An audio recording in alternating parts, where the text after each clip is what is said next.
Okay, boys and girls, we're leaving the office. Woohoo! Okay. Oh God, I'm dizzy. Oh, I didn't bring a drink with me either. Oh, and Hubs didn't make me coffee. Fuck me running. Pardon my French. Okay. First off, I want to say I'm going to be working on the Lisa project today, but I'm going to do a preliminary run through of Lisa Puppet Theater. I'm hoping that we have the premiere tomorrow. I don't know how to do a real premiere, but hey, maybe I'll figure it out. Maybe I'll ask Olaf how the fuck you do that shit. Or maybe I'll just drop it on you, but it'll be Monday or Tuesday. I'm going to do some run throughs. Who knows if it goes really well? It could be tonight. Woo! Lisa Puppet Theater. Okay, so while I was cleaning, seriously, you guys, I need to give up one job. I can't give up the manager job. Get this, I don't think it's actually legal, but they sent me an addendum to sign. In it is your rent reduction, which is pretty nice. Pretty nice, I'm not gonna lie. I wasn't looking at that, but hey, it's my little contribution so that Hubs doesn't have to work his ass off, even though he will anyway, because he loves his job. But in the addendum, there's like 7 different things, and like number 6 is if you quit being the manager, you must move in 30 days. They did not tell me that. Had they told me that, I probably would never have taken this. Apartments are so hard to find here. Add in that you have a pet, it's impossible to find an apartment, a house, anything. We have a master plan, but that's not going to happen overnight. So that really pissed me off. I don't know how that's legal. I had to sign it. Pissed me off. Okay, so while I'm sitting there thinking, it's like, okay, do I give up YouTube? Do I give up the cleaning job, which is the easiest job in the world, gets me out of the house. I can bring Milo if I want. I can bring both the dogs if I want. It's an easy $300 for a couple hours of work. And I like cleaning. That's the thing. I love cleaning. So that's like surefire Milo money. That's my mad money to play with Milo. Usually I just hand my check over. That's where the donation money comes every month. Been doing it for 2.5 years. I really like it. Pretty much because I can sit and listen to YouTube that on the weekends I can't because Hubs is home. And he's like, I don't want to hear that shit. I don't want to hear that shit. I want to hear those people. You need to take a break. This is not healthy.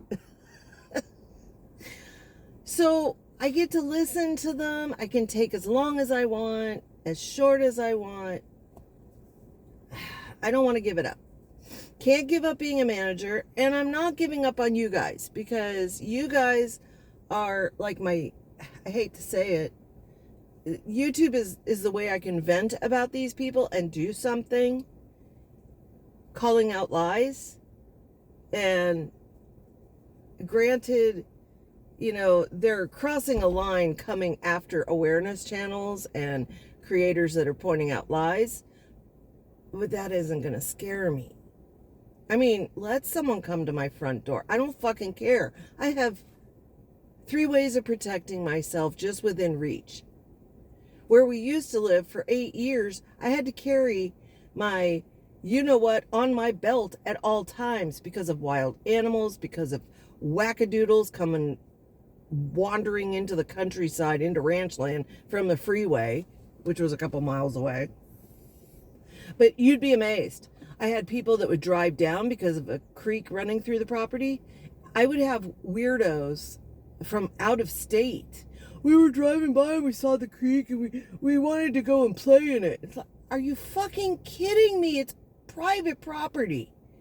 I one time found 5 hippies with their babies and shit, not counting the babies, from Oregon, who were going to argue with me, letting their kids run around on freshly cut cliff sides that could cave at any second into the rocks. And there was like barely any water in the creek. And They're like, we just want to, hey man, why are you being so... Dude, your kid breaks his ankle. It's my fucking ass. What is wrong with people? So yeah, I've had to carry all the time. My old property up by Mount Lassen, for over 20 years, I had to carry because we had bears that had babies. We had mama bears, and you do not want... And all I had was a hog wire fence. That is not keeping a fucking bear out, especially a mama bear. We had, mountain lions. I had a mountain lion one time. I was looking for my cat. My ex-husband left the door open, and the cat ran out. And she wasn't young. I never did get her back, but luckily someone, like half a mile away, sent me a picture, and it was her, and she had joined his barn cat population, and she actually lived out her life kind of being spoiled in a barn. But maybe that was her dream all her life. I don't know. But I brought her from Santa Monica, and so it really hurt me that she ran away and didn't want to be with me anymore.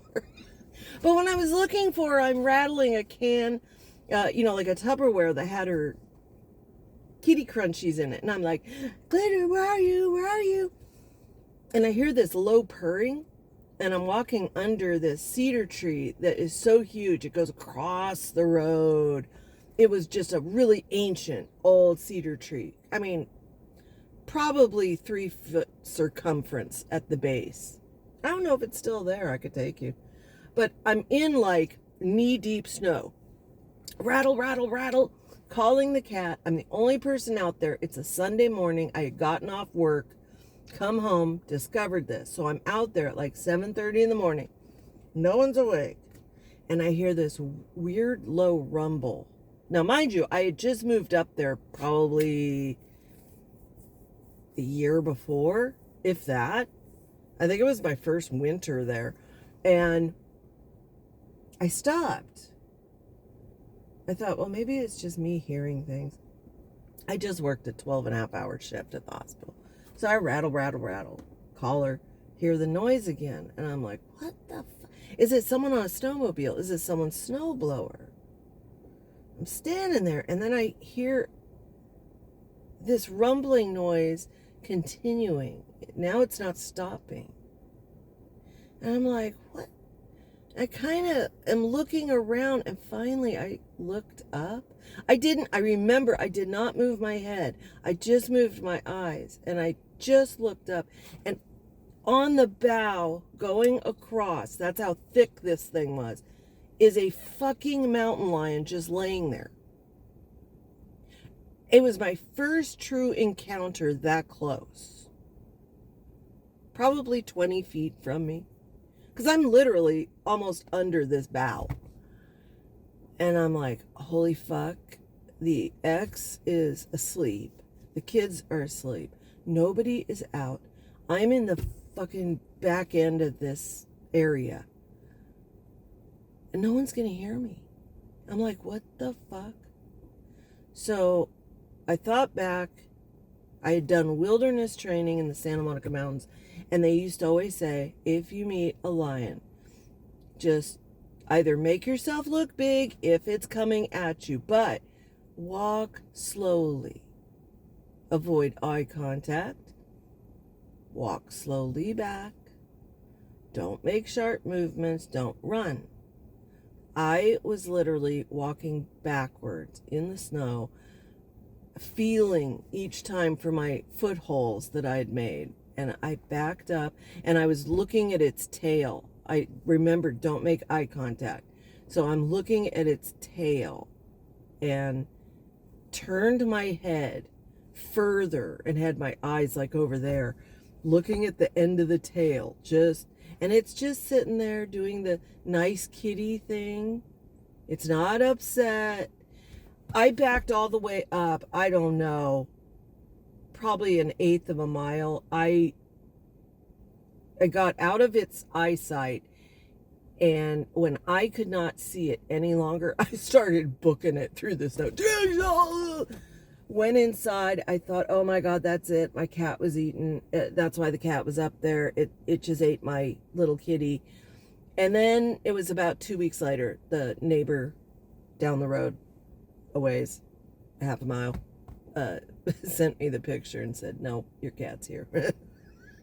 Oh, thank God. She was very distinctive looking, so had distinctive markings, so I knew it was her. But that's my funny story. I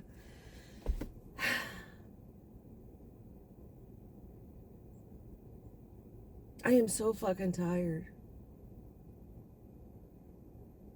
I just want you guys to know, I am not slacking on you. I am working my ass off. I have to make dog food. You know, Milo, unfortunately, and Ginger are both full-time jobs in themselves. And don't let anyone fool you. Let me make sure we're still rolling. We're rolling. Okay. Let me just make this clear. When someone says they retired, it is not fun. You get bored really fast, and then you want to work, and so then you work, and you're working too much, and now I want to go back to sitting on the couch. Okay. So while I was cleaning today, I spun around to see if Lisa had been on. Oh boy, what a load of shit. So we're back at one day she had the egg sandwich. So I got to take the numbers down and make a new number, because tonight she'll say she hasn't eaten since last night's egg sandwich at 9 p.m. The Lisa project is going to be well worth the wait. I know I'm trumping it up, but honest to God, this is a monumental undertaking. I'm still waiting for a few okays, and I'm about halfway through. You'll understand when you see it. You'll understand why it's taking so long. Like I said, puppet theater. I'm going to do a run through. Big Barb. So someone, I don't know if it was Parody Guy, if it was Olap, who it was, there's a couple new Barb channels. Someone made an obituary for her today. And she thought she'd go on the offense and think it's funny. And she made a few slips. So I'm going to be clipping those, and I just thought of a friend of mine from the res here who lives on another res. I think I'm going to interview him about the whole vanity, his C-dip card, and if it's vain to carry it. I might ask him for a copy and take out, the pertinent information, but so that you can hear from an actual 100% native blood individual. Maybe play him a couple clips of Barb and get his impression. And mind you, he is a fully disabled vet who works 2 jobs, has a family, happily married for a long time. He's our friend that was shot through the eyeball. He lost his eye when he was very young. And I think it was his second tour. And Hub's son was the medic on his case, was beside him. They were like best buds, because they found out they were both from this county, and they were like, whoa, and they knew people in common. It was like, how do you meet somebody? But Hubs' son was the naval medic corpsman assigned to that Marine group. And they saw actual combat. Like, they came back fucked up. Okay? Really fucked up. Like, seriously. Not just medically. It was bad. Bad. And it was horrible to see for young men.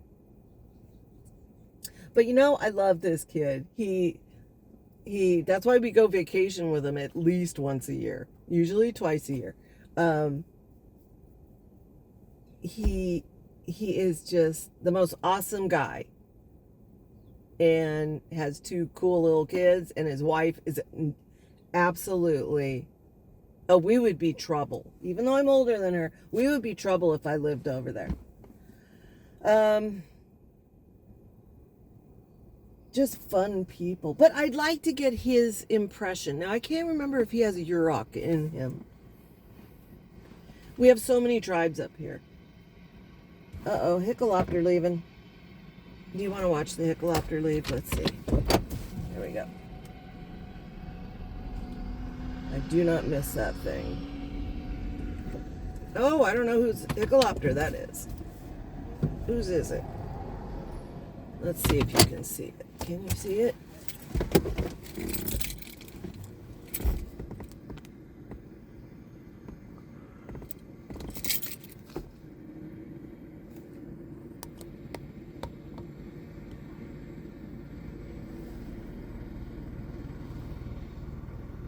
There you go.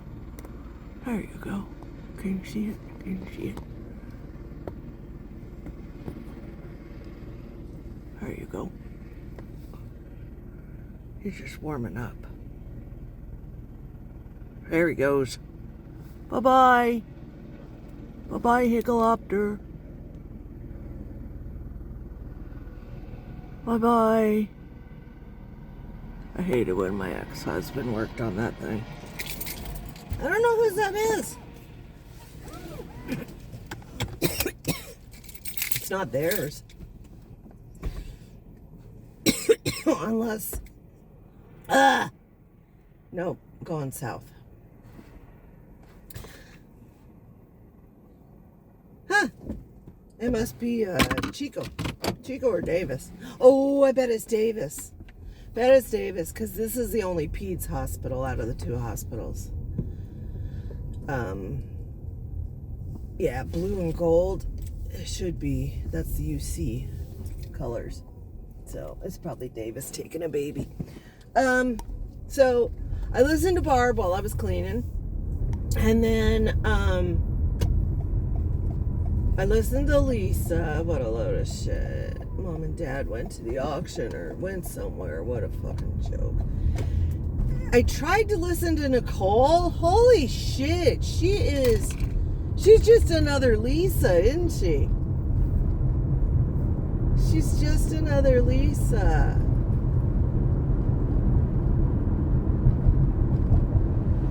Hang on. I gotta make sure I didn't turn you off by accident.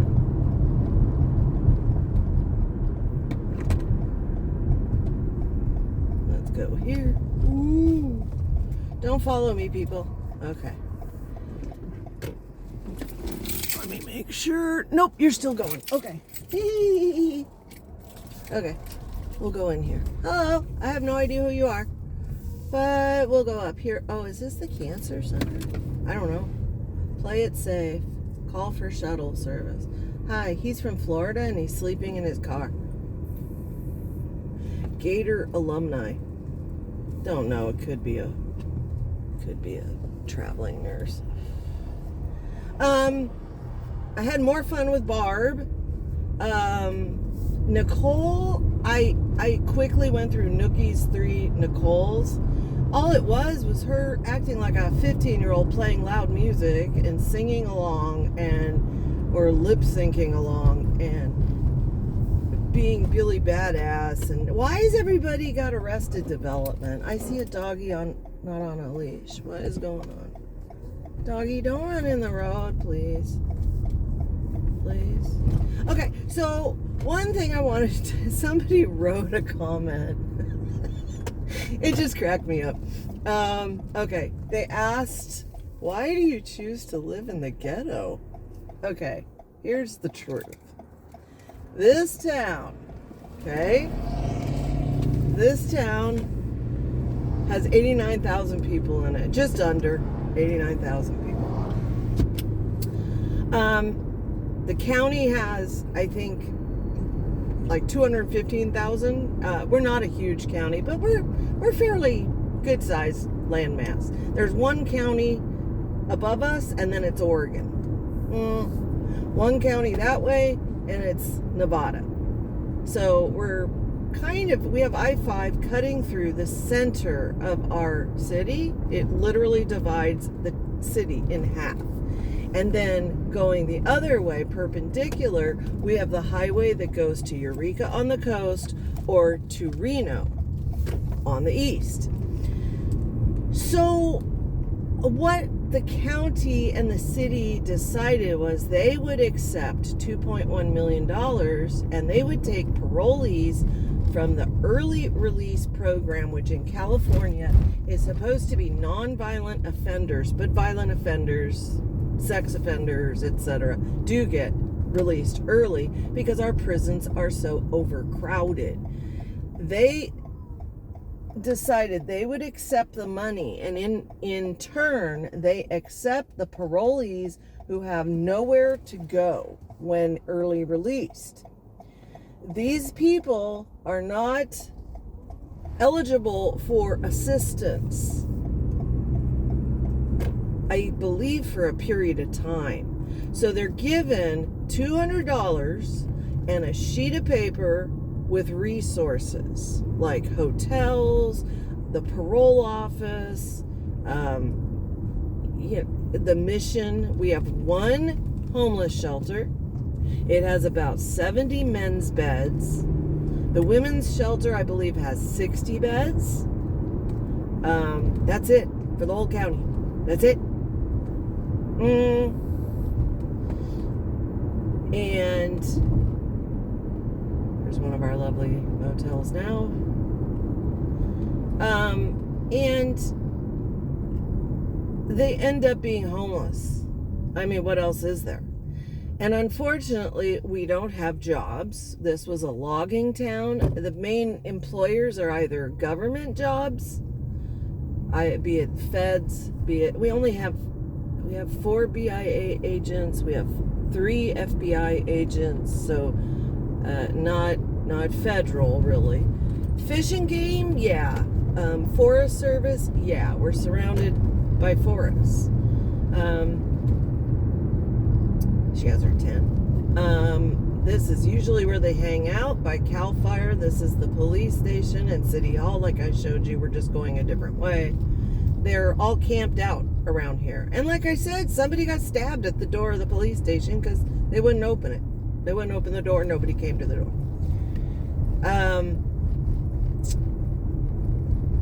We have the river. We're going to be crossing the bridge. They are camped all along the river. They are throwing trash in the river. They poop in the river. They shower in the river. And then we have guides who sell fishing tours on the river, or, floaty trips down the river. Yeah, float with the shit. Go for it. They all become criminals. Our homeless are mostly criminals. And they like nice neighborhoods. They don't want to congregate here by the river. They don't want to be where all the other homeless people are. And so they go out. And so all the nice areas have homeless criminals. You should see the amount of trash I'm looking at right now, hung up in the river. You can't go to a park without being accosted. You can't go to a shopping mall. You can't. Does she really have a baby?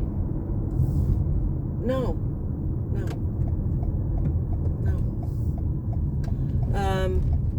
Yeah. Oh, I'll take you by one of the newest spots.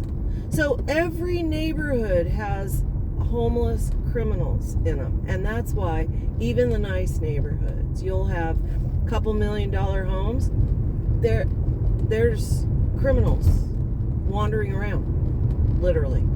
We had to guard our 7 acres because people would travel the creek, homeless people. They would camp under the little bridges. It's bad. This entire city, what you doing? She's up to no good. They're all back there. Okay, so hopefully it doesn't go off, but check out the load of trash. They are living, this is a little creek bed down here, okay? Right here. And the city's been trying to clean it up because these people live here. And look at this shit. Look at this. And there's more. There's fucking houses down there they've built. There's sleeping bags. I can see them all.